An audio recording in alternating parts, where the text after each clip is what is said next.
ওয়ালাইকুম। হ্যালো বন্ধুরা, কেমন আছেন? আশা করি ভালো আছেন। আলহামদুলিল্লাহ আমিও খুব ভালো আছি। কমলি শাকের ডাঁটাগুলো দিয়ে একটা রেসিপি তৈরি করব, তাই ভাবলাম আপনাদের সাথে শেয়ার করি। প্রথমে কিন্তু আমি এখানে কমলি শাকগুলো আর আলু আর ছোটো মাছ এইগুলো আমি কেটে ধুয়ে পরিষ্কার করে নিয়েছি।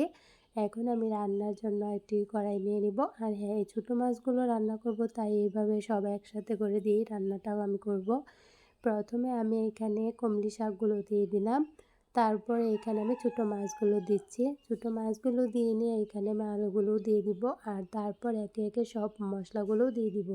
কমলি শাকের ডাঁটা দিয়ে ছোটো মাছ রান্না করলে কিন্তু অনেক মজার। আর এইভাবে রান্না করলে কম মশলাগুলো দিয়ে তাহলে তো আরও বেশি ভালো হয়।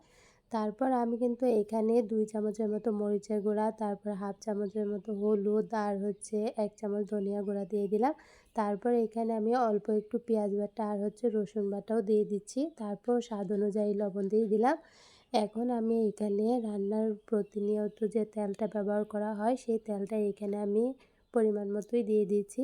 এখন আমি হাত দিয়ে সব কিছু উপকরণ একসাথে করে মাখিয়ে নেব। এইভাবে কমলি শাক দিয়ে ছোটো মাছ রান্না করলে কিন্তু অনেক মজার হয়। আর কমলি শাকগুলো কিন্তু দেখতে অনেকটা সুন্দর দেখা যাচ্ছিল। এখন আমি এইখানে অল্প একটু পানি দিয়ে দেব। ছোটো মাছ রান্নার সময় কিন্তু বেশি একটা পানি দেওয়া লাগে না, অল্প পানি দিলেই কিন্তু রান্নাটা হয়ে যায়।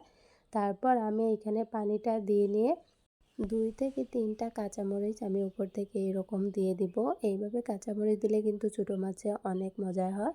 তারপর আমি রান্নাটা চুলায় বসিয়ে দিলাম আর ঢাকনা দিয়ে ঢেকেও দিলাম। আর ছোটো মাছ রান্নার সময় কিন্তু বেশি একটা নাড়াচাড়ার প্রয়োজন পড়ে না, কারণ বেশি একটা নাড়াচাড়া করলে কিন্তু ছোটো মাছগুলো ভেঙে যাবে।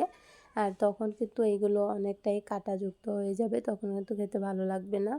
তাই আমি অল্প একটু নেড়েচেড়ে আবারও ঢাকনা দিয়ে ঢেকে দেবো রান্নাটা হওয়ার জন্য। কমলি শাকের সাথে এইভাবে আলু আর ছোটো মাছ দিয়ে কিন্তু রান্না করে আপনারা খেয়ে দেখতে পারেন। এরকম ছোটো মাছ কিন্তু রান্না করলে সবসময় কিন্তু খেতে খুবই ভালো লাগে। ছোটো মাছগুলো অনেকভাবেই রান্না করে খাওয়া যায়, আর এইভাবেও সবজি দিয়ে খেলে কিন্তু আরও বেশি ভালো লাগে। ছোটো মাছ রান্না করব, তাই ঝোলের পরিমাণটা আমি একেবারেই শুকিয়ে নেব, বেশি একটা ঝোল রাখবো না। আর বেশি একটা ঝোল রাখলে কিন্তু খেতেও ভালো লাগবে না। রান্নাটা আমার প্রায় হয়ে এসেছে, আর দেখতে কিন্তু মাশাআল্লাহ এরকমটা হয়েছিল। এখন আমি তরকারিটা চুলাটা অফ করে দিয়ে নামিয়ে নিব। এই তো কমলি শাকের ডাঁটা দিয়ে আর আলু ছোটো মাছ একসাথে করে রান্নাটা আমি করে নিয়েছি। আপনারা চাইলে কিন্তু বাসায় কমলি শাকের ডাঁটা দিয়ে এইভাবে ছোটো মাছ রান্না করে খেয়ে দেখতে পারেন, খেতে কিন্তু অনেক মজার হয়েছিল। যদি ভিডিওটি ভালো লেগে থাকে অবশ্যই ভিডিওতে একটি লাইক, কমেন্ট ও শেয়ার করে দেবেন। আর আমার চ্যানেলে এরকম ভিডিও পেতে আমার চ্যানেলটি সাবস্ক্রাইব করে আমার পাশে থাকবেন। আল্লাহ হাফেজ।